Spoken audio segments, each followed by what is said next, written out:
Bonjour à tous. Alors je vais faire court parce que David m'a dit qu'il fallait se presser. Donc j'avais une série de mots d'esprit, de blagues que je ne ferai pas, mais je pense que Marcel suppléera par la suite. Donc très rapidement, juste ce qui nous est demandé en tant qu'universitaire académique, c'est de faire le lien. Alors parfois c'est artificiel, ça peut paraître quelque chose de forcé, ce qui n'est pas le cas aujourd'hui. Simplement, je veux rappeler, mais de manière très rapide, des concepts, des définitions, la notion d'innovation stratégique, parce qu'il y a plusieurs types d'innovation.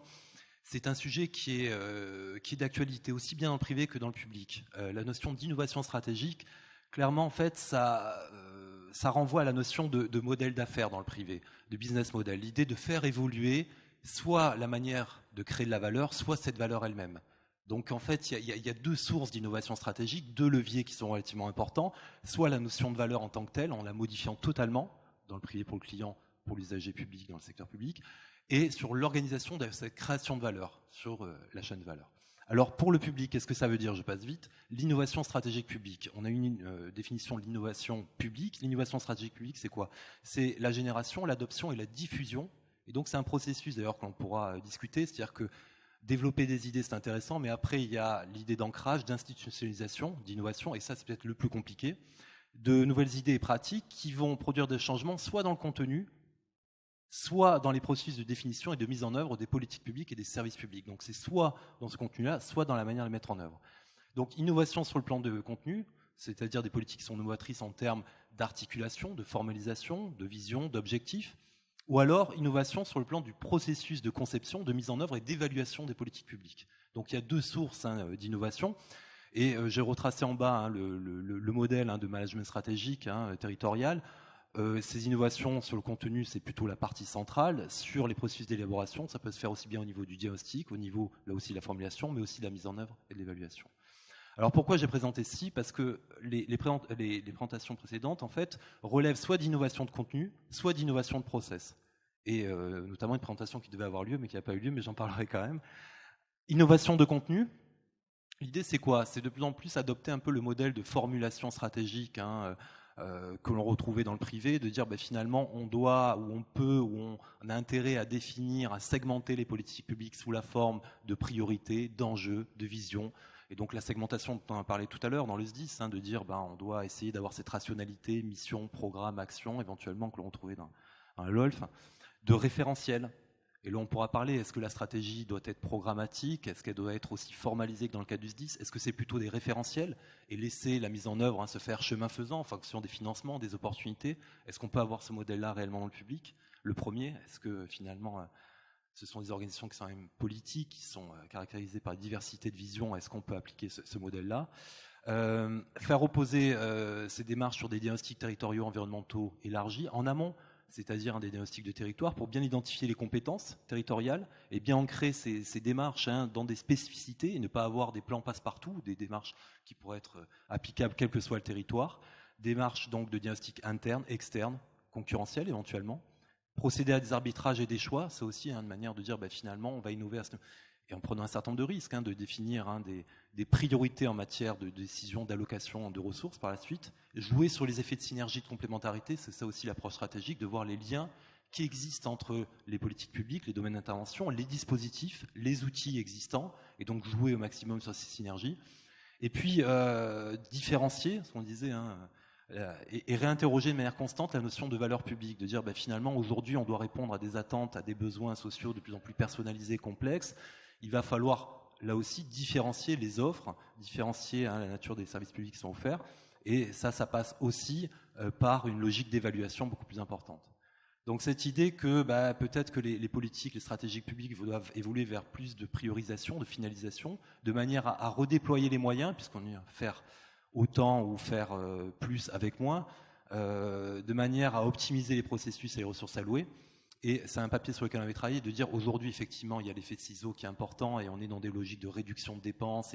Mais ça, c'est plus du court terme. Est-ce qu'on ne doit pas passer de cette logique de contrôle ou la compléter de ressources, de réduction de dépenses, à une logique plutôt de pilotage, de management stratégique qui vise à un redéploiement et non pas à une réduction uniforme des dépenses?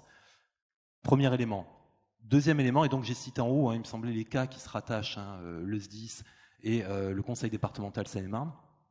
Deuxième élément qui est intéressant et qui est très à la mode aujourd'hui, je vais essayer de passer vite, c'est la notion de gouvernance participative ou de management stratégique collaboratif. Alors ça suscite énormément de recherches, aussi bien du point de vue académique que dans la pratique, de la recherche plus appliquée.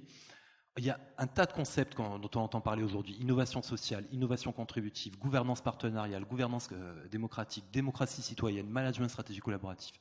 En fait, tous ces concepts traduisent une idée ou une nouvelle approche d'une action publique qui serait beaucoup plus ouverte, beaucoup plus basée sur le partenariat, la collaboration. Et l'idée étant que derrière les actions et les décisions publiques et les politiques publiques, en fait, celles-ci sont la résultante d'interactions continues, d'échanges qui s'établissent entre une diversité d'acteurs publics, publics-privés, associations, citoyens, et qui s'organisent en dehors des principes de hiérarchie, de centralité. C'est toute la théorie et toutes les notions de gouvernance de réseau, en fait. On s'appuie sur des réseaux inter- et intra-organisationnels. Alors, l'idée derrière cette recherche, on doit le voir, c'est de savoir comment fonctionnent ces réseaux, comment ils s'organisent. Alors, selon des principes, alors ça, le plus difficile, c'est des mécanismes du contrôle informel, c'est-à-dire tout ce qui est basé sur la confiance, la valeur, la collaboration. Des principes qui structurent la prise de décision, c'est sur du dialogue interactif, la recherche de consensus et pas tellement non plus de compromis. Des dispositifs et des espaces de concertation que l'on a vus, donc tout ce qui est budget participatif, conseil citoyen, forum, plateforme collaborative sur le web. Et ce qui est intéressant aussi, une évolution du rôle des responsables publics. L'idée qu'ils vont être les architectes du développement, de l'organisation, de la structuration de ces réseaux. Donc c'est un rôle qui évolue, qui pourrait paraître plus périphérique, moins interventionniste, moins programmatique, mais comment en fait on organise, on gère et on assure la cohérence de ces réseaux multi-acteurs, multi-organisations. Et donc là, vous avez un certain nombre de concepts qui ont été développés, d'ambassadeurs, de leaders collaboratifs, de facilitateurs. Alors, l'intérêt de ces démarches, notamment de la gouvernance, l'idée c'est que face à des enjeux qui sont de plus en plus complexes, changeants, on va être obligé d'être sur des logiques de flexibilité, d'adaptabilité, d'intégration de nombreux acteurs. L'idée aussi, c'est de dire qu'aujourd'hui, l'acteur public n'a plus les moyens, même parfois l'autorité, pour mettre en place ces politiques publiques qui sont de plus en plus complexes, pour gérer ces enjeux publics, et donc elle va accéder à travers ces réseaux à des ressources ou des expertises manquantes. Le troisième élément, c'est qu'on va, par ces flux d'échanges, par ces interactions, on va favoriser l'innovation, le partage d'expériences, mobiliser ce qu'on appelle l'intelligence collective, mais qui est dispersée. Et quatrième point, c'est l'accroissement de la légitimité des décisions et des politiques publiques, puisque de plus en plus ces parties prenantes se revendiquent un droit de regard, un droit d'émission, non même pas dans la partie mise en œuvre, mais même dans la partie définition en amont. Et donc c'est asseoir cette légitimité de l'action publique, puisque certains parlent de crise de légitimité, c'est aussi créer un sentiment d'adhésion beaucoup plus fort, d'appartenance territoriale dès lors qu'on implique en amont. Alors les risques et les limites qu'on a pu observer à la fin de la recherche, ces démarches très participatives, cette gouvernance, c'est le risque, d'abord c'est extrêmement coûteux en termes de temps, en termes de ressources, et ce qui parfois conduit à une démobilisation progressive. Ça débouche parfois sur des consensus qui sont finalement mous, faiblement impliquants, de manière à susciter l'adhésion la plus forte et à limiter justement les conflits. Il y a le risque de comportement opportuniste dans cette gouvernance participative. Qu'est-ce qui garantit que ces arrangements, que ces jeux de pouvoir, que ces conflits vont amener ou conduire à un intérêt général? Est-ce qu'il n'y a pas aussi une gouvernance qui est plus finalement orientée, ne participe que ceux qui ont les compétences, que ceux qui sont des spécialistes de la participation? Et l'illusion de la collaboration, la participation sans action concrète. Dernier point, et je conclus. Les recherches aujourd'hui, c'est pour ça, c'est pas pour porter un regard angélique sur l'innovation, et je pense que le rôle du chercheur c'est ça, c'est de mettre en avant les limites, les faiblesses, les avantages, d'avoir du recul par rapport à tout ce qui se fait aujourd'hui. Il y a énormément de choses positives qui se font. Sur l'innovation, c'est de penser aux différentes formes d'innovation. Est-ce qu'il existe des interactions? Est-ce que si l'on innove sur la partie organisationnelle, on innove plus facilement sur la partie stratégique, ainsi de suite? En quoi l'innovation publique est spécifique par rapport au secteur privé? Parce qu'on reprend beaucoup de modèles de concepts du privé. Est-ce que finalement, on ne doit pas se détacher et regarder quelles sont les spécificités? Parce que les modes de management de l'innovation publique et le management de l'innovation publique est différent du privé. Les déterminants, pour comprendre, et ça c'est très intéressant, on étudie toujours la réussite, et on le fait dans le cas du privé, c'est très intéressant les échecs aussi. Pour comprendre quels sont les déterminants individuels, organisationnels, managériaux, le rôle des leaders politiques, leaders administratifs, qui sont des composantes clés dans l'innovation. Les impacts de l'innovation publique. On part aussi du présupposé que c'est positif, que l'innovation va apporter quelque chose. On peut se poser la question de l'impact, déjà, de vérifier cette augmentation de la performance, et à quel niveau? De l'efficacité, de l'efficience? Est-ce que ce n'est pas au niveau de l'apprentissage? C'est un peu petit. Mais dans ces démarches stratégiques, très souvent, les auteurs nous disent, enfin Ce qui est plus important, c'est le processus, plus que le résultat du processus, le plan stratégique, la mise en relation d'acteurs, le décloisonnement. Et finalement, on est au niveau de l'apprentissage. Sur la gouvernance partenariale, il y a énormément de travail sur l'organisation et le pilotage de ces réseaux. Comment on gère la diversité? Comment on gère les conflits? Comment on gère la représentativité des acteurs? Puisque ça se veut un modèle qui est collaboratif et démocratique. Quel est le rôle et les nouveaux rôles et les nouvelles fonctions de l'acteur public dans cette gouvernance partenariale? Quelles sont les compétences clés? Quelles sont les composantes méthodologiques en matière d'ingénierie, de formation, de communication? Et quels sont les antécédents et les facteurs de contingence associés à la gouvernance? Il existe différentes formes de gouvernance participative. Quels sont les déterminants des gouvernances les plus adaptées à des contextes? Donc là, l'idée, c'est de comprendre et favoriser l'organisation de ces réseaux interorganisationnels, ces réseaux interacteurs.